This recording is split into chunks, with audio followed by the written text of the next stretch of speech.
Hey guys, welcome to another episode of the Nihongo Master podcast.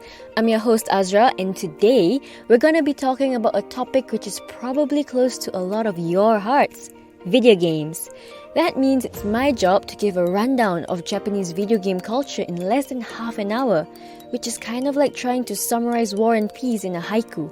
But hey, let's give it a go. More than any other country in the world, Japan led the charge in the development of video game tech and software. No matter how old you are, I'll bet some of your best gaming memories began as the bright idea of a developer here in the land of the rising sun. Space Invaders and Pac-Man ruled the arcades of the early 80s, while franchises like Final Fantasy and The Legend of Zelda dominated the polygonic days of the 1990s. Their modern-day descendants still continue to top the charts with each new installment. With the PS5 due to launch at the end of this year, and the Nintendo Switch enjoying a heyday of outstanding titles, it doesn't look like things will be slowing down here anytime soon. So, without further ado, let's load up on mana potions, equip our best iron gauntlets, and set off for the heart of Japanese video game culture. Oh, and get your vocab books ready, of course. First, let's take a brief panoramic look at the Japanese video game landscape. Hardcore enthusiasts will be able to rattle off countless Japanese companies who have been influential in the video game scene, but we're just gonna stick with three of the biggest today: Sega, Sony, and Nintendo. Between these three companies, they have more iconic characters than anyone could possibly remember, and in broad terms, their story is the story of Japanese video gaming culture as a whole. First up, Nintendo. The year is 1983. Total eclipse of the heart is rocking the airways, the Japanese economic bubble is looking plump and juicy, and the word microtransaction won't enter the English lexicon for another 3 decades. Life is good. As if synth pop and bumper salaries weren't enough, the Japanese could also enjoy coming home to unwind with a game on their brand new Nintendo Famicom, short for Family Computer. This gorgeous lump of red and white plastic was a vision of retro heaven. It even used palm-sized floppy disks in place of the cartridges which were used for later models.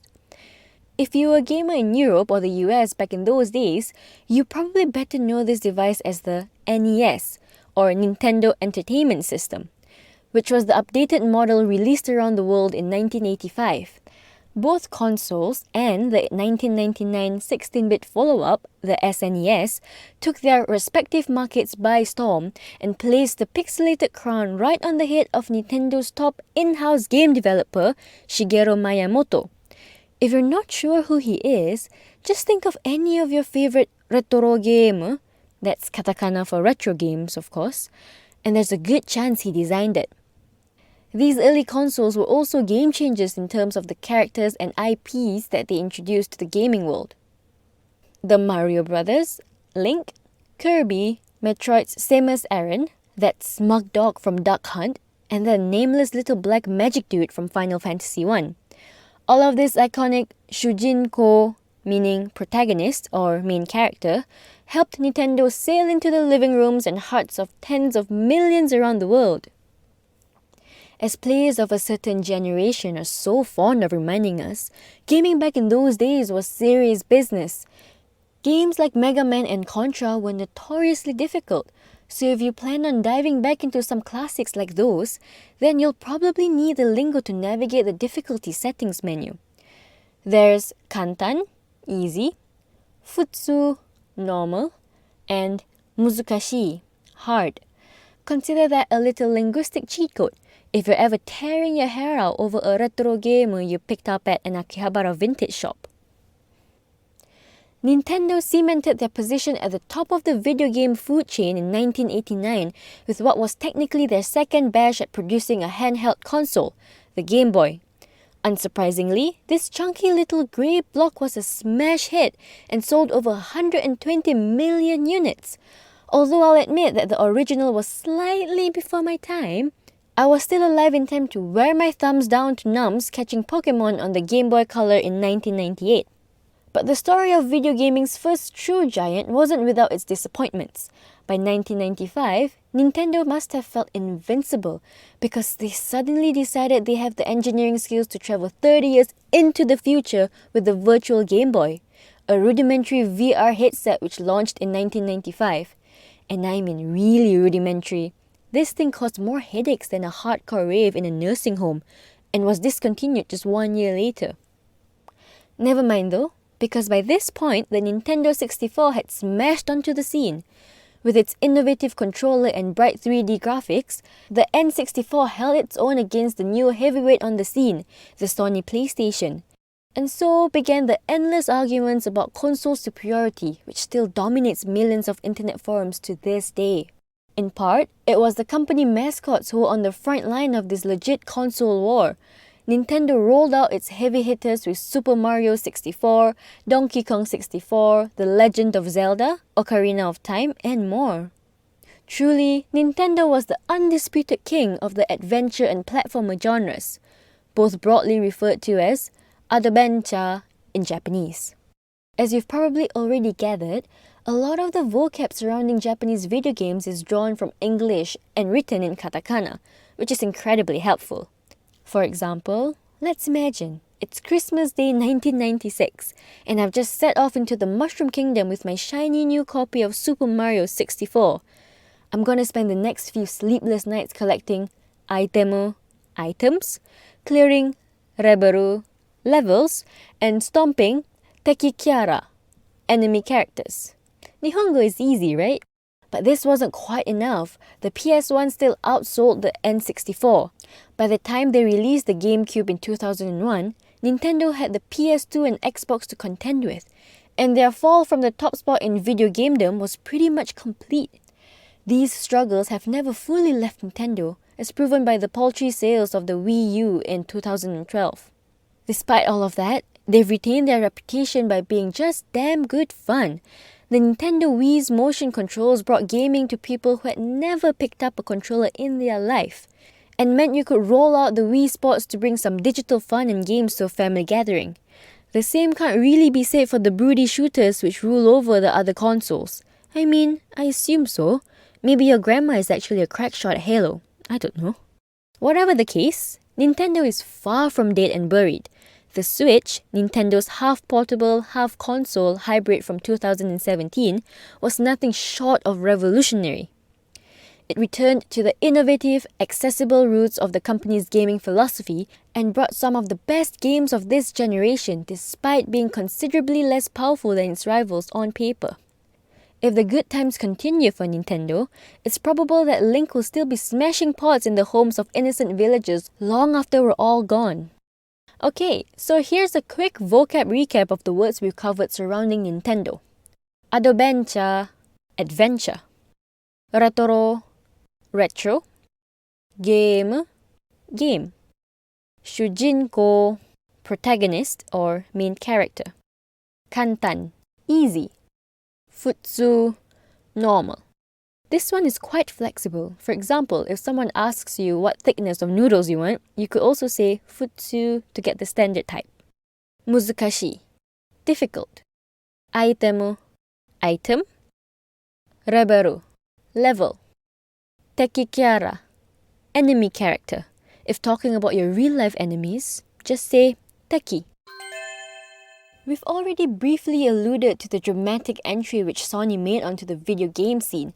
In 1993, the Sony Interactive Entertainment branch of the company, which had previously been known for their super cool Walkman music players and other AV tech, was formed.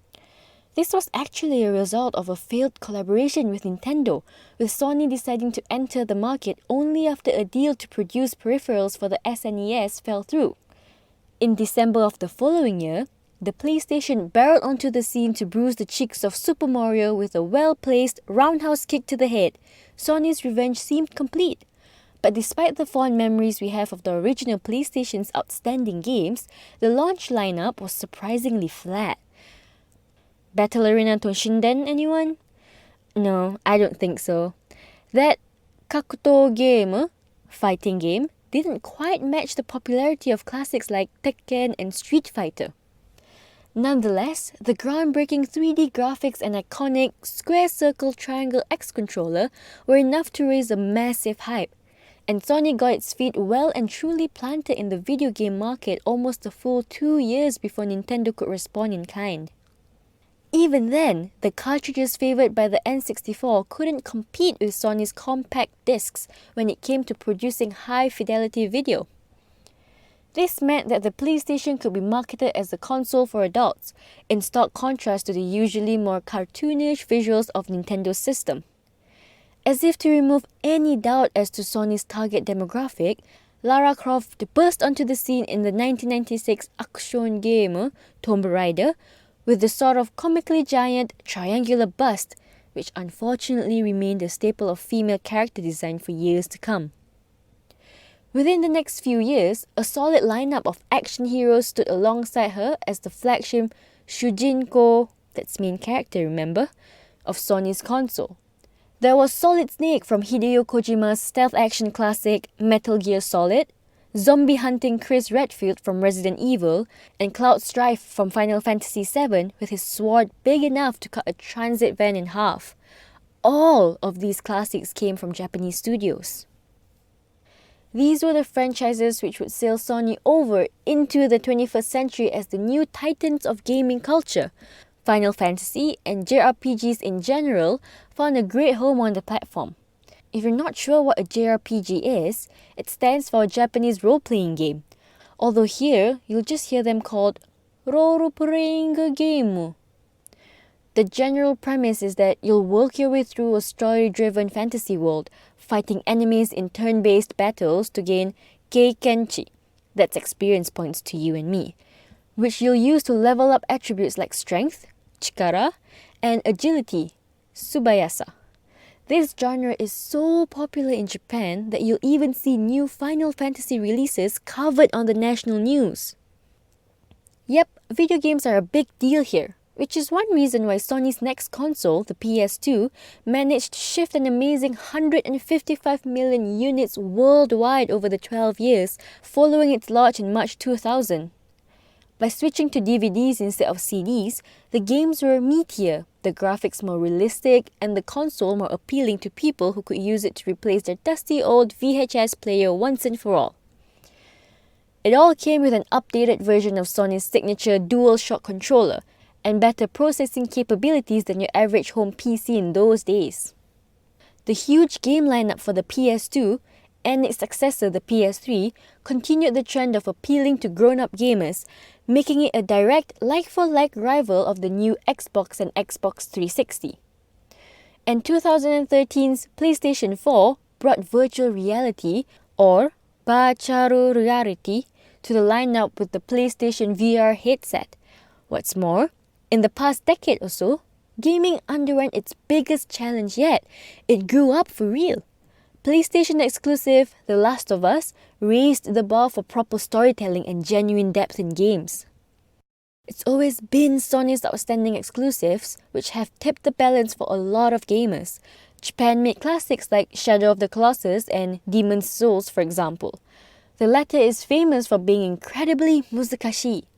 After picking a shokugyo character class, players have to clear punishing dungeon after punishing dungeon. You'll be seeing the "you died" screen plenty if you play this game, so it's worth remembering the words Tsuzuki, continue, and Shuryo, quit, to navigate past it. It's only a few months until the PS5 hits the shelves, which, aside from making me feel really old, is going to open a pretty exciting new chapter in the story of Japanese gaming's greatest success story. Okay, so here's some of the vocab we've covered in the last part. Kakuto game, fighting game. Action, action. Role-playing, role-playing. Keikenchi, experience points. Chikara, strength. Subayasa, agility. Virtual reality, virtual reality. Shokugyo. This generally means profession or job, but in this sense, character class. Tsuzuki, continue. Shuryo, quit. If you're in Tokyo's Akihabara district last month, that's August 2020, you might have stumbled across a slightly strange sight. hundreds of people flouting social distancing guidelines to gather outside of the Sega arcade, or arcado, where the employees stood at the doorway bowing. This little ceremony signaled the closing of the second Sega arcade in 1 month, which is a damn shame. These iconic towers were a local landmark for almost 2 decades, where the otaku, or geeks, who thrives in this part of town would gather to play all sorts of crazy rhythm games, card games, and Gundam battles.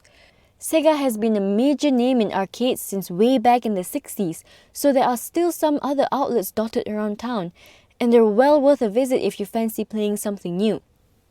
Alongside the usual dancing rhythm games, there are also some distinctly Japanese offerings like Taiko no Tatsujin, a drumming game which stimulates playing taiko, traditional Japanese drums, battle stimulations, or simulation game, which use trading cards and more UFO machines than you can shake a stick at.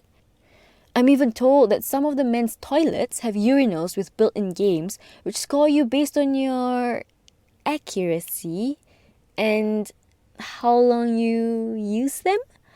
That's some signature Japanese wackiness on full show. Sega's bad luck during the coronavirus pandemic isn't anything new. They've taken more than their fair share of blows over the past decades. They were the first major casualty of the console wars, after all. In fact, they haven't released a console since 1998's Sega Dreamcast bombed at the box office, even though plenty of die-hard otaku swear by it as a brilliant piece of kit. To get your hands on any Sega gear nowadays, you'd have to head along to a Chuko Hinten, second-hand store, in one of the retro electronics hotspots. Most have a nice range to choose from. There's the SG-1000, which launched exclusive to Japan in 1982, only to be dominated by the Famicom, which claimed 90% of the market, and its similarly lackluster follow-up, the SG-1002. But the one which everyone remembers is the Sega Mega Drive, which brought all the power of Sega's trademark 16-bit arcade machines to a home console in 1988. If you're an American, you'll know this one by its stateside name, the Sega Genesis. Being a 16-bit machine in an 8-bit era, it naturally had the edge when it came to graphics and gameplay, and it was a huge hit. Suddenly, Sega had snatched a huge slice of the pie right off Nintendo's plate. Think Golden Axe, Street Fighter 2, Castlevania, Sonic the Hedgehog. If you wanted to be the coolest kid in class back in the late 80s, you'd better have those games sitting on your bookshelf. The local multiplayer on Street Fighter 2 alone was probably responsible for more smashed TVs and ruined friendships than any other game of the era. If you're anything like me, then you're a total Shoshinsha at those retro arcade games. Shoshinsha means beginner, or more aptly, noob. But even if you think you're pretty good, when you go head-to-head with the locals in the arcades here, you'll probably end up getting your 8-bit ass handed to you. No matter how frustrating it might be, just smile and say, "Otsukare-sama desu." In this context, basically, good game or well played. And despite riding high throughout the early 90s, Sega were about to receive a similar beatdown. Their Sega Saturn console, released in Japan in 1994, totally flopped in the US 1 year later, thanks to the forward-thinking folks at Sony who undercut it on price and one-upped it on just about everything else. Sega took one last swing at producing consoles with the Dreamcast, released stateside in 1999. Things seemed to be going really well, until the PS2 arrived the following year to smash Sonic and Tails' dreams into pieces. But it was hardly game over for Sega. That's game over, of course. They've kept making software even until now, with a hand in some pretty big franchises. If you're a PC gamer, you'll be well aware of this from Total War series, or Football Manager. Clearly, Sega are still doing pretty okay, despite being video game history's beaten and bruised Haisha, or loser. That brings us to the end of our rundown of how Japan became the video game behemoth it is today. Here's your last vocab recap for today. Arcade, arcade. Otaku, geek or nerd, and more of a positive word than an insult. Taiko, traditional Japanese drums. Simulation game, for example, A Ren'ai Shimurei game is a dating sim game, one of Japan's quirkiest and most popular genres. Chuko Hinten, second-hand store. Shoshinsha, noob or more generally, beginner. Otsukaresama desu, a phrase which basically means good work. It's said after sports matches and video game matches, but also when finishing up at the office as a way of saying thanks for your hard work to colleagues. Make it even more formal by saying Otsukaresama deshita. Game over. Game over. Haisha, loser or defeated person, while you might call Sony and Nintendo the shōsha, winners. Before we wrap up for today, I'd like to sincerely apologize to every franchise and company I've missed out. Like I said at the start, Japanese gaming culture is so vast that it would take weeks to explore every little part of it.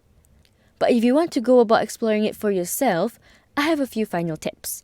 One is to head along to the second-hand stores in Akihabara and other electronics hotspots. You'll be able to find some rare retro gems to take home, or just enjoy looking at all the crazy Japan-only titles racked up on their shelves. Or, if you'd rather just relax and try some retro games without the hassle of shopping, head along to a retro gaming bar. Tokyo, Kyoto, Osaka, and most other major cities all have places where you can smash your friends at several hundred Mega Drive and Famicom titles over a few beers. And last, give the original Japanese language setting a go. You never know what nice new vocab you'll discover. If you're feeling inspired to pick up some more Japanese for yourself, you can find us on Twitter, Facebook, Instagram, and the official website to learn more. Thanks for listening in, and I hope you'll join me next time for another vocab-packed tour through the fascinating culture of Japan. Mata ne!